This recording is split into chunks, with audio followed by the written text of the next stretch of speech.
بسم الله الرحمن الرحيم مقعيga waa Cabdiraxmaan Cabdishakuur Warsame waxaan u taaganahay hogaanka dalka Soomaaliya waxaan ku dhashay degmada Buuloburti ee gobolka Hiiraan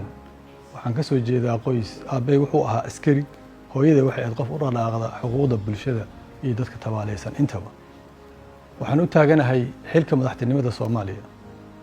Soomaalidu waxay ku heshiisay in ay wixii dumiyay aysan dib ugu noqonin markii carti isugu tagtay waxay Soomaalidu ku heshiisay in nidaamka madaxtinimada ah ee madaxtooyada ah dalka dib ugu soo noqdo nidaamkii baarlamaaniga ahaa ciidanka laga saaro talada dalka oo siyaasadda banaanka laga geeyo nidaam in la dhiso federaal ah oo ka duwan kii xarunka taliska ahaa in walaalahan Soomaaliland la raadiyo oo si walaaltinimo ah loo raadiyo in dadka deriska iyo dawladaha deriska nabad lagu noolaado waxa ka ratimay in awoodda la qaybsado 4.5 lagu qaybsado waxay ahayd asaaskii lagu heshiiyay iyo gundhigii heshiiskii carta waxa kale oo ka ratimay oo dastuurka ku meel gaarka ah lagu qoray in 5 qodob oo waajibaadkaas ka mid ah si u fulaan heshiiskaas la fuliyo waxa koow ka ah in dastuurka la dhameystiro oo laga heshiiyo qaybsiga awoodda kheyraadka dabiiciga ah iyo dakhliga iyo deeqaha dibadda ka yimaada sidoo kale in la dhiso maxkamad dastuuri u kala garsoorta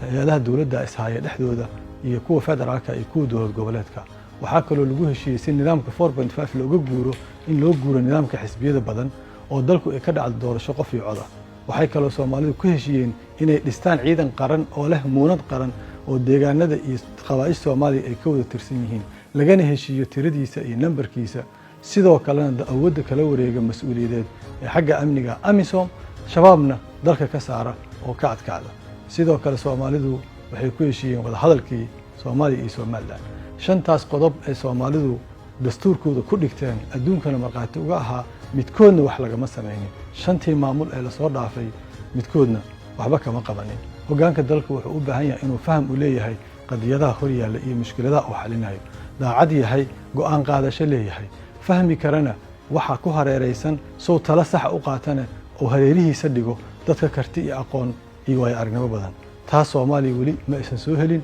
taas ayaan u taaganahay shantii sano dadka Soomaaliyeed waxaan ugu khidmeeyay oo ugu adeegay oo u dhex taagnaa inaan ka ilaaliyo ku takarfalka awoodda ku tumashada xuquuqda muwaadinka waxaan ugu adeegay xil la'aan waxaan diyaar u ahay inaan hogaamiyo hogaanna waxaan u haystaa inuu xil ka duwan yahay oo xilku yahay jaga lagu magacaabay dad badan oo had xil hay way jiraan laakiin aan hogaankii haynin hogaanku waa inaad dadka Soomaaliyeed fursadaha ay haystaan oo ay ka mid tahay inay ayagu wax kasta sameysteen wadooyinka dhisteen bangiyada dhisteen diyaaradihii dhisteen warbaahintii yaglaasheen biyihii caafimaadkii korontadii iyo ganacsigii dhan iyo wixii nolol ku socotay ayaga ay haystaan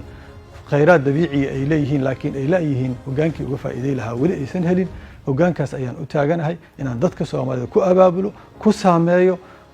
isugu keeno